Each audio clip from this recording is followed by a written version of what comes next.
Hello, everybody. So I am just going to come to you really quickly and answer a couple of other questions or comments that I have gotten recently, and we'll go from there. So one of them was a reference to Revelation 21:8.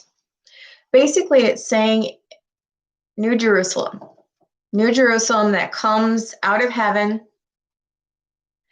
after the great white throne. So we're talking about eternity here. Revelation 21.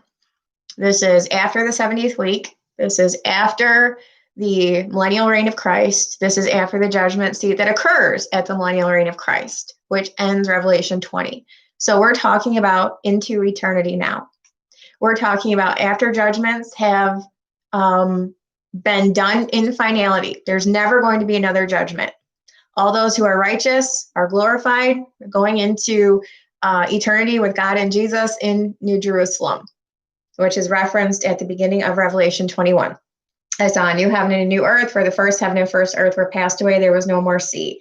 And I, John, saw the holy city, New Jerusalem, coming down from God out of heaven, prepared as a bride adorned for her husband. And I heard a great voice out of heaven saying, "Behold, the tabernacle of God is with men. He will dwell with them, and they shall be his people, and God himself shall be with them and be their God." Okay, so those who are righteous are in their perfect, final, glorified state, and they're going to dwell in eternity with God and Jesus. Conversely, those who never accepted Jesus as their Savior, from the Old Testament forward looking to the promise of the Redeemer, never trusted in God, and those from Jesus forward who never trusted in Jesus, they are not children of God. They were never children of God. And you become a child of God by believing in Jesus, or in the Old Testament, forward looking to the promise of the Redeemer, becoming part of the spiritual seed of Abraham. So there's only two choices here. You're righteous or you're not righteous. And those who are righteous get to go into the city, New Jerusalem, which is seen coming down out of heaven from God, adorned as a bride for her husband. The contrast of that is Babylon, who's the great whore. So you have final destinations having been set here.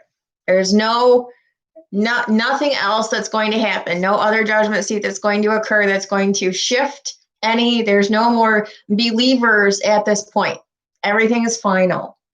So there's a contrast that's being drawn and was asked about in Revelation. I think the verse actually came from 22. Actually, let me look it up real quick, because it's mentioned two places, and one of them was addressed and not the other one. But Revelation 21:8 makes this very, very clear. So let me find this real quick. Revelation 22:15. This was the question. Real quick, if you can give me some insight to those who are outside the gates. And this would be a reference to outside the gates of the heavenly New Jerusalem. Again, this is after the great white throne. This is when final destinations are set.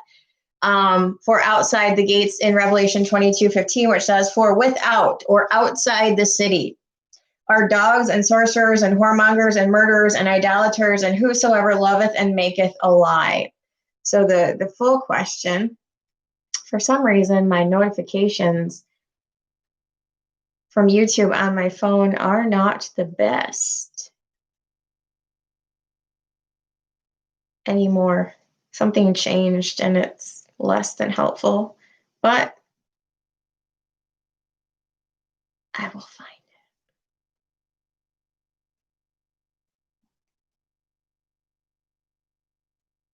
it. Okay. The rest of the question is, real quick, if you can give me some insight into those who are outside the gates. And the verse again says, "For without or outside the gates of New Jerusalem are dogs and sorcerers and whoremongers and murderers and idolaters and whosoever loveth and maketh a lie." Okay, so maketh a lie would be contrasted with the truth, which is in Jesus Christ. So outside the gates kind of sounds like, well, they still have access, but they just access to eternity, but they just can't go inside the city of New Jerusalem. And so that was, I believe, what the thought process was here, because Cinderella, thank you, by the way, for the question. If this is eternity on the new heaven and new earth, how is this possible? Thanks again. Okay, so how is it possible that they would like have access to eternity with God and Jesus, just not allowed to go into New Jerusalem? Like, how can people that are described as dogs and sorcerers and whoremongers and murderers and idolaters and whosoever loveth and maketh a lie, like how could they be in eternity just maybe not having access to New Jerusalem? Well, New Jerusalem is the eternity. So if you don't have access to the city, that means you don't have access to God and Jesus, because that is where eternity will be, is in New Jerusalem.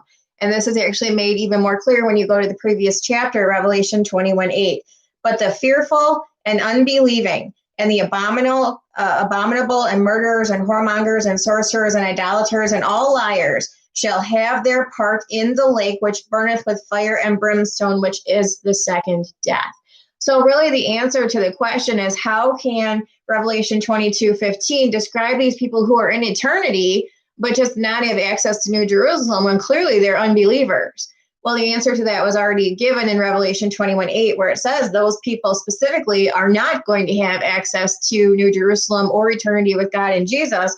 They're going to be in the lake of fire, which is the second death. Those are the people who got judged at the end of the previous chapter in Revelation 20. So really the answer to the question asked in Revelation 22:15, or about how those people could be there, well, they're not. That's the simple answer, is they're not. And so the broader explanation to that is actually given in Revelation 21:8. Those people specifically mentioned as being apart from the righteousness that is in God through Christ are actually going to be in the lake of fire, which burneth, the lake which burneth with fire and brimstone, which is the second death. So it's not that they're going to have access to eternity with God and Jesus, just excluded from New Jerusalem. No, eternity with God and Jesus is in New Jerusalem. It's not like, that is where eternity will be spent, is in New Jerusalem. So if someone is without or outside the gates of the city, that means they didn't get let in, which means the only other option for them is the lake of fire. And that is what Revelation 21 verse 8 tells us. So thank you for asking that, because I think that you are certainly probably not the only one who has that question, is how could those people be with us? Well, they're not going to be. And obviously that was their choice not to be. So thank you, Cinderella, for that question. It was a good one. As always, all of the questions that you guys have are always good, and I appreciate them very, very much.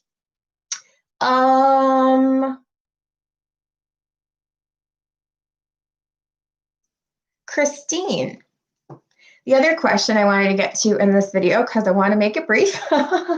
How are we so sure that we are from the Church of Philadelphia? Everyone seems to think so, but I would like more. Can't we be wrong?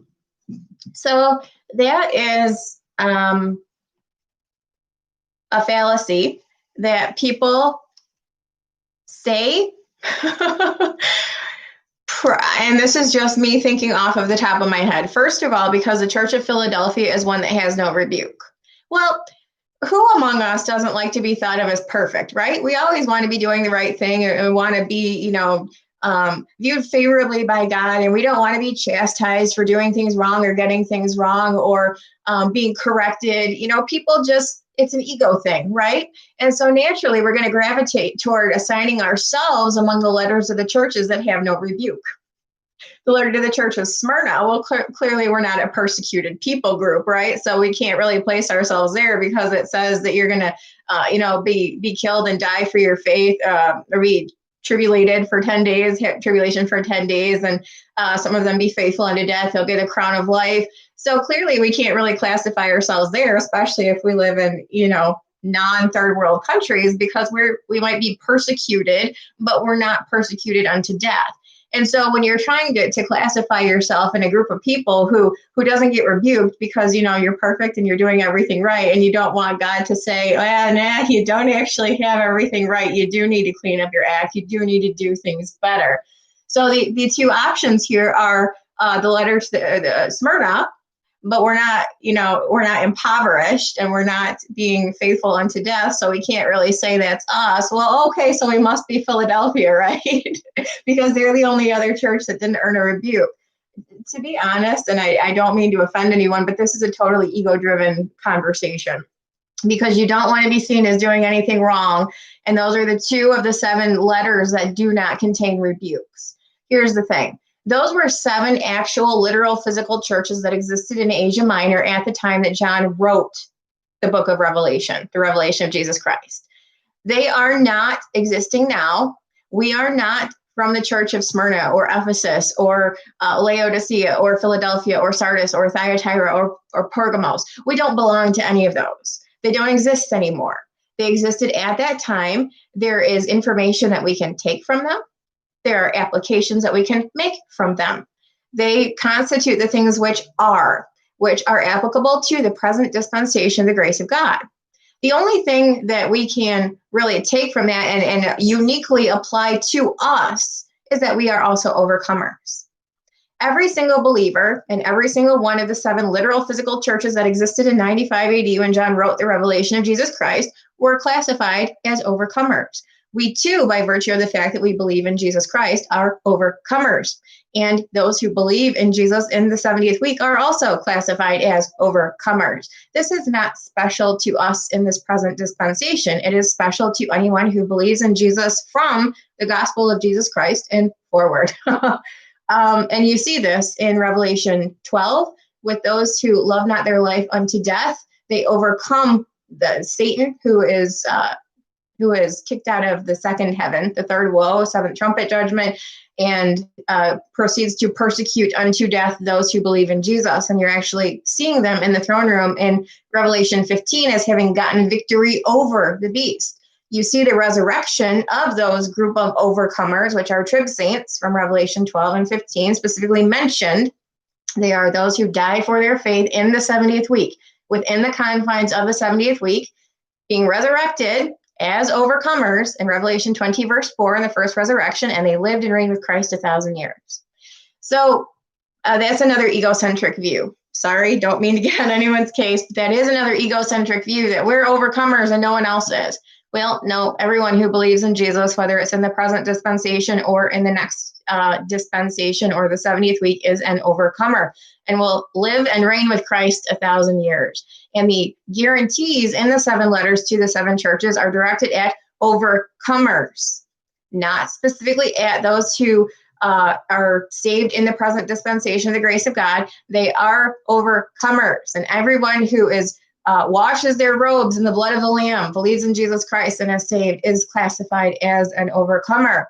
The difference is that some will die for their faith within the confines of the 70th week, and we, in the present dispensation, who believe will not. We are blessed for that. But to classify ourselves as members of the Church of Philadelphia is simply inaccurate. And the only reason I can suspect that people would do that is because they don't want to be seen as being worthy of being rebuked. Again, there's only 2 churches who do not earn a rebuke, and Smyrna and Philadelphia. And again, clearly we aren't, we couldn't really place ourselves in Smyrna because, well, we're not persecuted and we're not impoverished. At least I'm not. So if I was going to make a choice, I'd be like, oh yeah, Philadelphia, great, because my life's dandy. And that contains the, behold, I come quickly, hold that fast which thou hast, that no man take thy crown. And because thou hast kept the word of my patience, I also will keep thee from the hour of temptation. Well, I got to tell you, any believer in any of the churches, had Jesus come back at the rapture, would have been spared the hour of temptation, not just those in Philadelphia. Is anybody really going to try to tell me that a believer from the church of Ephesus would have had to go through the tribulation just because, or the 70th week, just because Jesus didn't specifically write to that church in that letter that they'd be spared from it? Come on. Seriously. We are not members of the Church of Philadelphia. That was a literal physical church that existed at that time. And the reason that people try to place themselves in that church is because they don't want to be in the church to Ephesus that tells them, well, you better love your neighbor better. Yeah, you're saved, but you treat people like crap. Who among us is going to want to be told that? You know, nobody. So of course that's not going to apply to them. Or, we don't have pagan temples down the street like Pergamos in Ephesus.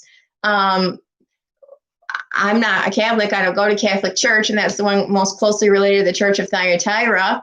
And I don't surround myself with people at church that aren't, unsaved. So like Church of Sardis has very few people that are actually saved in it. Laodicea has none. So when you're trying to insert yourself in the situation and make it about you, again, that's egocentric.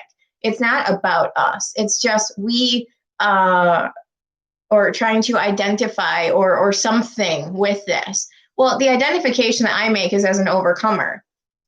And so I know that by virtue of the fact that I believe in Jesus in the present dispensation, I'm going to be involved in to him that overcometh will I give this, will I give this. The 7 things that are guaranteed to all overcomers, I'm going to have access to. So there's really not a need to try to identify with or insert yourself in a situation that really doesn't have any bearing on you other than the application and the lessons that you can take from it. So anyway, I realize that that's a thing, and I realize that we try to identify or apply things to ourselves, but to be honest, not everything is going to apply to us. And if people try to make it apply to them, there's very few choices because, again, we don't want to be yelled at, or we don't want to be told we're doing something wrong, or that we need to do something better, or that we need to clean up our act, or we need to stop this or stop that, because our conscience tells us it's wrong. The Holy Spirit inside of us tells us it's wrong. And nobody wants to be wrong. So nobody wants to be rebuked. So let's go for the letters that don't tell us we're doing anything wrong, that don't tell us we need to clean up our act. And again, we're not persecuted. We're not going to love our lives unto death. We're not going to endure tribulation for 10 days. We're not earthly impoverished. So we can't identify with Smyrna. So what's our default option there? Philadelphia. And that's why. So there was another question that Verna asked, and I absolutely want to address that. It's going to be a separate video because it is a longer conversation, and that is talking about Jesus and Melchizedek, and Jesus being after the order of Melchizedek. Who was Melchizedek? Was he like Jesus? Yes. So we're going to delve into that conversation, and we'll do it in a separate video. But thank you to Christine and to Cinderella for giving me topics to go through in this video. Verna, I will certainly get to yours because I love that conversation. I love all the conversations. But I do have another video to go through tonight, which is actually based on questions that Tony asked about the judgment seats. When they happen, how long they happen. There are 4 of them. The second death, which is the last one, the Great White Throne. The first resurrection, which is Trib Saints. The judgment seat of Christ, which we know we're going to stand before, and the sheep and goats, Matthew 25. We're going to discuss those later, so I will hope to see you all back here then. Until then, take care.